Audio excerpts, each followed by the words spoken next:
బల నిరూపణ కోసమేనా నేడు ఇందిరా పార్కు దగ్గర కవిత గారు దీక్ష చేయబోతుండట. కేసీఆర్ కూతురు. పార్టీకి సంబంధం లేదంటున్నట బీఆర్ఎస్ బీసీ నేతలు. సీనియర్ నాయకులు సైతం దూరం.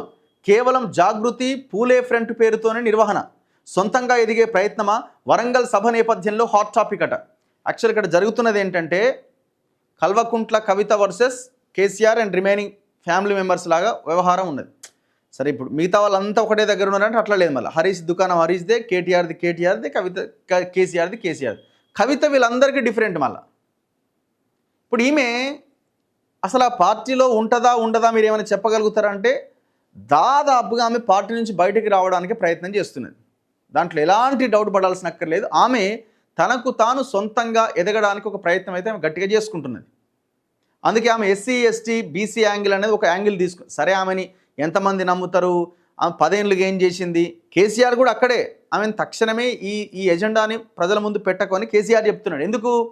10 ఏళ్ళుగా మనం ఏం చేయలేదు కాబట్టి మన మీద ప్రశ్న వచ్చేస్తుంది. మీరు బీసీలో అంటే బీసీలకు ఏం చేసిరనే ప్రశ్న వస్తుంది. కాబట్టి మనము ఏమైనా ఉంటే ఆ పదవులు 1-2 ఇచ్చుకుంటూ పోవాలి తప్ప మనం దీన్ని ఒక ఎజెండాగా మారిస్తే మనకి నష్టం తప్ప ఉపయోగం లేదు అని చెప్పి కేసీఆర్ పదే ఆమెకు చెప్పుకుంటూ వస్తున్నాడు. ఆమె వినట్లే, ఆమె వినదు కూడా. సో ఇప్పుడు ఆమె సొంతంగా ఆమె ప్లాన్ ఆఫ్ యాక్షన్ ఆమె అమలు చేసుకుంటూ వెళ్తూ ఉన్నది.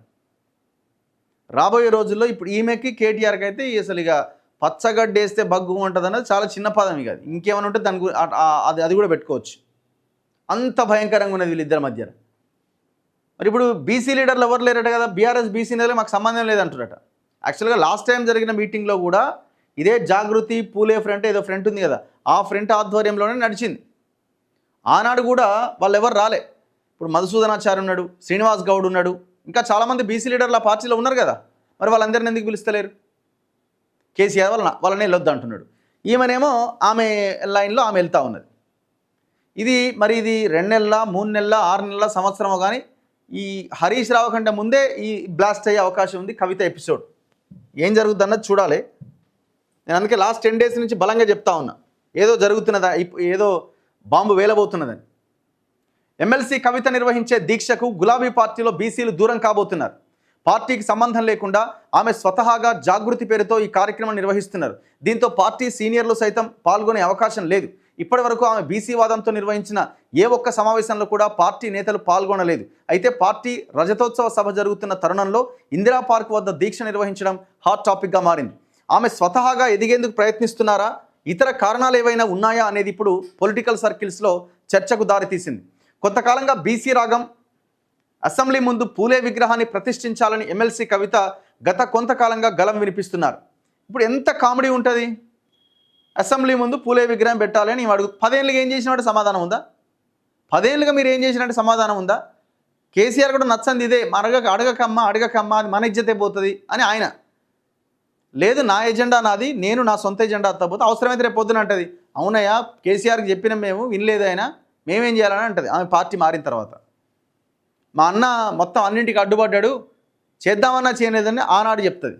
ఇది భవిష్యత్తులో ఇవే స్టేట్మెంట్స్ వస్తాయి చూడండి. బీసీ ఆత్మబంధువు పూలే అందరికీ మార్గదర్శి అని ఆమె పదే నొక్కి చెబుతున్నారు. దీనిపైన ఇప్పటికే స్పీకర్, మండలి చైర్మన్లకు సైతం వినతి పత్రాలు ఇచ్చారు. అయినప్పటికీ ఎలాంటి స్పందన రాకపోవడంతో మంగళవారం ఇందిరా పార్క్ వద్ద ధర్నా చేసేందుకు నిర్ణయించింది. ఇప్పటి వరకు కవిత తెలంగాణ జాగృతి పూలే ఫ్రంట్ పేరుతోనే ఈ విగ్రహ ఏర్పాటుకు డిమాండ్ చేస్తూ వస్తున్నారు. పార్టీకి ఎలాంటి సంబంధం లేకుండా ఈ పోరాటం ముందుకు సాగుతున్నది. బీఆర్ఎస్ నుంచి ఎమ్మెల్సీగా ఉన్నా ఆమె వ్యక్తిగత ఎజెండాతో ముందుకు సాగుతున్నట్టు పార్టీ నేతలు అభిప్రాయపడుతున్నారు. పార్టీకి సంబంధం లేకపోవడంతోనే ఈ దీక్షలో పాల్గొనడం లేదని పార్టీకి చెందిన పలువురు సీనియర్ నేతలు తెలిపారు. ఆమె బీసీ నినాదం ఎత్తుకున్నప్పటి నుంచి కుల సంఘాలతోనే భేటీ అవుతున్నారు, కానీ పార్టీ నేతలతో భేటీ అయిన సందర్భాలు లేవు. పూలే ఫ్రంట్ పేరుతో కవిత బీసీ వర్గాలకు దగ్గరయ్యే ప్రయత్నాలను మరింత ముమ్మరం చేసింది. అందులో భాగంగానే పూలే అంశంతో పాటు బీసీలకు 42% రిజర్వేషన్లపైన కూడా గలం వినిపిస్తున్నారు. పూలే విగ్రహ నిర్మాణం, బీసీలను ఏకం చేయాలి అనే లక్ష్యంతో పూలే ఫ్రంట్ సైతం ఏర్పాటు చేసింది. ఈ ఫ్రంట్ ఇప్పటికే పార్టీకి సంబంధం లేకుండా అన్ని జిల్లా కేంద్రాల్లో రౌండ్ టేబుల్ సమావేశాలు నిర్వహించింది, ధర్నాలు కూడా చేపట్టింది. అయితే పార్టీ నేతలెవరూ ఈ కార్యక్రమాల్లో పాల్గొనలేదు. కేసీఆర్ పాల్గొనొద్దని చెప్పిండు, ఆమెకు కూడా ఇష్టం లేదు. ఈ పెంట నాకెందుకని ఆమె ఆ బీఆర్ఎస్ ఫ్లేవర్ నాకు వద్దు అన్న యాంగిల్లోనే ఆమె ముందుకెళ్తున్నట్టు కనిపిస్తున్నది. గులాబీ పార్టీలోని బీసీలు గుర్రుగా ఉన్నారట. ప్రస్తుతం కవిత బీఆర్ఎస్ ఎమ్మెల్సీగా కొనసాగుతున్నారు. గులాబీ గూటిలో ఎంతోమంది బీసీ సీనియర్ నేతలు ఉన్నారు. గతంలో పార్టీ తరపున రాష్ట్ర రాజకీయాల్లో కీలక పదవులు చేపట్టిన ఏ ఒక్క బీసీ నేతతో కూడా కవిత సంప్రదింపులు చేయలే. కవిత బీసీ వాదంతో ముందుకు సాగుతున్నా తమను కలుపుకొని పోవడం లేదని పార్టీలోని ఆ సామాజిక వర్గ నేతలు గుర్రుగా ఉన్నారు. ఇంతమంది బీసీ నేతలున్నా ఏకపక్ష నిర్ణయాలు తీసుకుంటూ ముందుకు వెళ్తున్నదని, దీంతో బీసీ వర్గాల్లో తమకు చెడ్డ పేరు వచ్చే అవకాశం ఉందని వారు ఆవేదన వ్యక్తం చేస్తున్నారు. తమతో కూడా చర్చించి నిర్ణయాలు తీసుకుంటే మరింత బలంగా పోరాడవచ్చని అభిప్రాయపడుతున్నారు. బీసీ నేతలుగా రాష్ట్రంలో తమకు కూడా మంచి గుర్తింపు వస్తుందని, ప్రజల నుంచి మరింతగా ఆదరణ లభిస్తుందని పేర్కొంటున్నారు. స్వతహాగా ఎదిగేందుకైనా కవిత పార్టీకి సంబంధం లేకుండానే మహిళా బీసీ అంశాలతో ప్రజల ముందుకు వెళ్తున్నారు. ఒకవైపు జాగృతి కార్యక్రమాల స్పీడ్ పెంచారు, మరోవైపు పూలే ఫ్రంట్ పేరుతో బీసీ హక్కులపైన పోరాటం మొదలుపెట్టారు.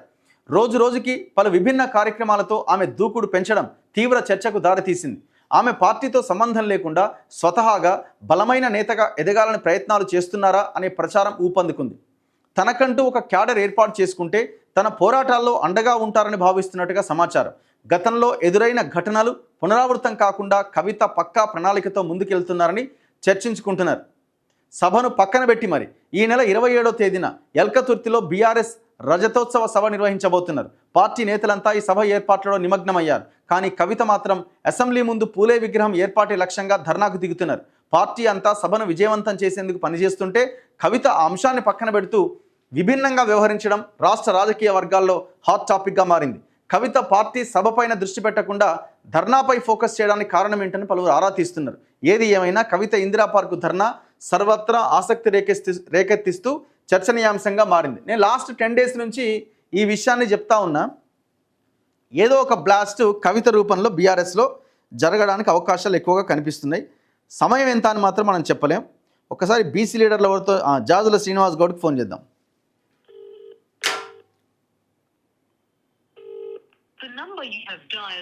ఫోన్ కట్ చేస్తుండగా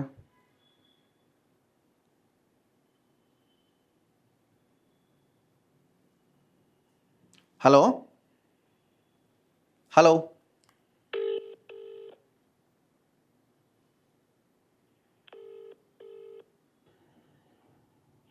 నమస్తే అన్న. గుడ్ మార్నింగ్ అన్న. నమస్తే. గుడ్ మార్నింగ్ అండి. లైవ్లో ఉన్నారు మీరు? అన్న చెప్పండి. ఇప్పుడు ఇలా కవిత ధర్నా ఉన్నట్టుంది కదా, బీసీ ధర్నా. తెలియదన్నా మరి. అంతేనా? అంటే వాళ్ళు పార్టీయే కాకుండా వాళ్ళు జాగృతి అండ్ పూలే ఫ్రంట్ ఏదో ఫ్రంట్ ఉందట కదా, ఆ ఆధ్వర్యంలో చేస్తున్నట్టున్నారు. మరి దీనికి బీఆర్ఎస్ లీడర్లు అయితే లాస్ట్ టైం కూడా అటెండ్ కాలేదు కదా, మనం మాట్లాడుకున్నాం ఒకసారి. అదే పేపర్లో చూసినాము ధర్నా ఉన్నట్టు. అందుకని ఆమె ఏంటంటే ధర్నా పేరిట డ్రామాలు ఆడడం ఎజెండాగా పెట్టుకున్నారు. అంతేనా? ఇప్పుడు మేము బీసీ సంఘాలుగా డిమాండ్ చేసేది ఏంటంటే పూలే స్మృతి వనాన్ని ఏర్పాటు చేయాలి. పూలే దంపతుల స్మృతి వనాన్ని ఒక 5 ఎకరాలలో ఏర్పాటు చేసి వాళ్ళ విగ్రహాలు పెట్టాలి. అందులో పూలే నాలెడ్జ్ సెంటర్ ఏర్పాటు చేయాలి. ఒక ప్రత్యేకంగా పివి నరసింహారావు ఘాట్ ఎట్లయితే ఉన్నదో, ఇతర మహనీయుల ఘాట్ ఎట్లయితున్నదో అట్లా 2 ఎకరాలలో పెట్టాలన్నాం. అసెంబ్లీలో పెట్టి అసెంబ్లీకి సామాన్య మానవుని పోనిస్తారా? అవును. అసెంబ్లీలో పెట్టడానికంటే హైదరాబాద్ మంచి ప్లేస్ లో సెంటర్ లో ఒక 2 ఎకరాల నుంచి 5 ఎకరాల్లో పూలే దంపతుల విగ్రహాలు పెట్టి అందులో ఆయన పేరు మీద ఒక స్మృతి వనాన్ని ఏర్పాటు చేస్తే అది ఒక హిస్టారికల్ గా ఉంటది. ప్రతి ఏప్రిల్ 11 జరిగే పూలే జయంతి కార్యక్రమాలు అక్కడ బ్రహ్మాండంగా చేసుకోవచ్చు.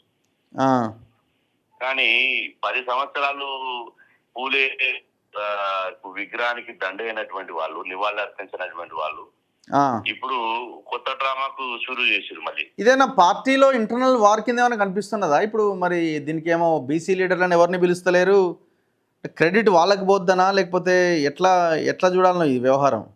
అంటే మొదటి నుంచి నేను చెప్తున్నట్టు బీఆర్ఎస్ పార్టీలో ఉన్న బీసీ లీడర్షిప్ ని అణిచివేసి వాళ్ళు ఏమంటున్నారు? మీరు మాట్లాడుంటారుగా మధుసూదనాచార్యతో, వాళ్ళతో వీళ్ళతో.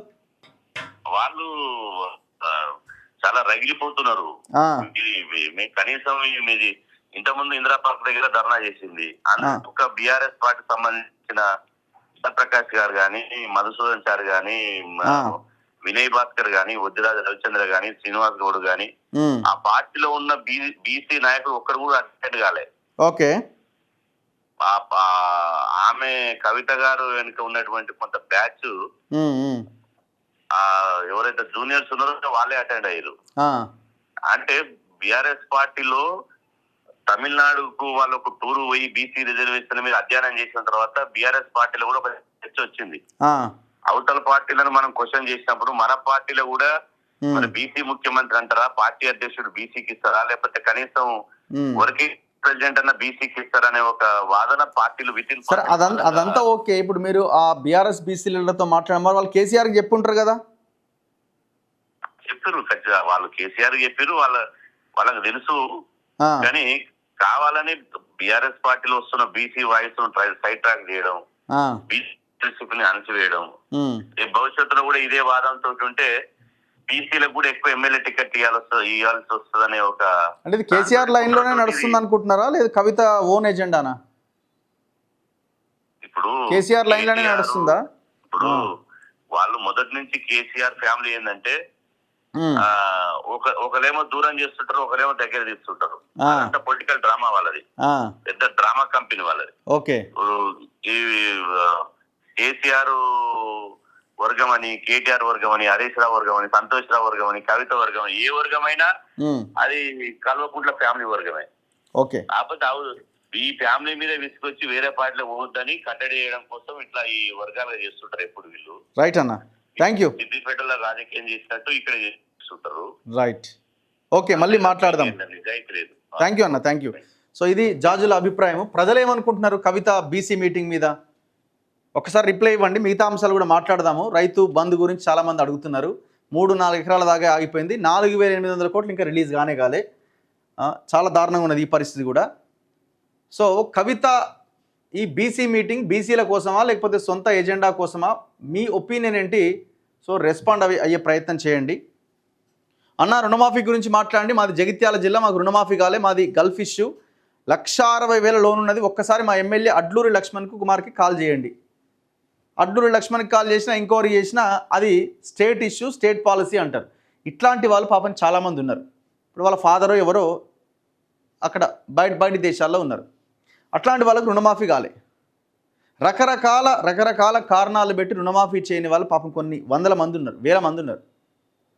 మేము 25,000 కోట్లు చేసిన వాళ్ళు గొప్పగా చెప్తున్నారు ఒకవైపు, కానీ చేయని వాళ్ళు, అర్హులైన వాళ్ళకి కాని వాళ్ళ పరిస్థితి ఏం చెప్పండి? బీసీల కవితకి ఏం సంబంధం? రాజు అడుగుతున్నాడు. అన్న, కేసీఆర్ అనేటోడు లేడు, ఇక అతని గురించి మనం డిస్కస్ చెయ్యొద్దు అసలే, రాజకీయం కోసమే మల్లేష్ అంటున్నారు. కొండూరు విజయలక్ష్మి గారు ఓవర్సీస్ స్కాలర్షిప్ గురించి మాట్లాడండి తప్పకుండా. ఇస్లావత్ మహిపాల్, రాజేష్, కల్వకుంట్ల డ్రామా కంపెనీ, కవిత బీసీ డ్రామా, అనన్య షేరి.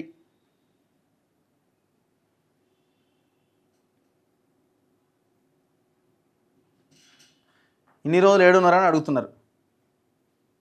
అన్న, 317 జీవో ఏమైంది? కవిత బీసీ డ్రామా, కులగణన ఇటుబాయ్, కవిత నాటకం ఆడుతున్నది, own agenda. Sir, TS MHSRB recruitment exam for staff nurse, pharmacist, lab technician, ANM November 2024లో కండక్ట్ చేశారు. ఇంతవరకు కనీసం జిఆర్ఎల్ కూడా రిలీజ్ చేయలేదట. ఎంత అన్యాయం అండి పాపం. 2024 నవంబర్ అంటే 2025 ఏప్రిల్లో ఉన్నాం మనం.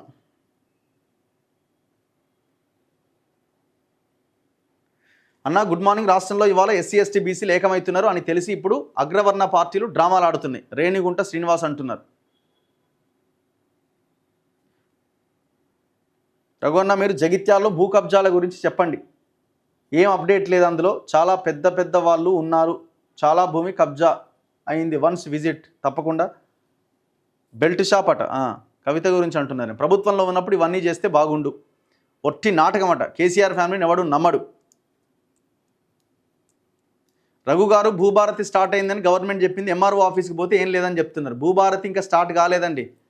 భూభారతి అక్కడ పంపకాలు అయిపోతే అక్కడ స్టార్ట్ అవుతుంది అన్నట్టు. వాళ్ళకి అధికారం కావాలి, ఇవన్నీ జనం చెవిలో పూలు పెట్టడానికి. బీసీలకు కవితకి ఏం సంబంధం అని అడుగుతున్నారు. అల్టిమేట్గా ఈ పార్టీలో మాత్రం ఏదో జరుగుతున్నదండి. ఇది ఏదో రోజు అయితే బాంబు భారీగా పేలబోతున్నది, బిగ్ బ్లాస్టే జరగబోతున్నది. చలో నెక్స్ట్ మిగతా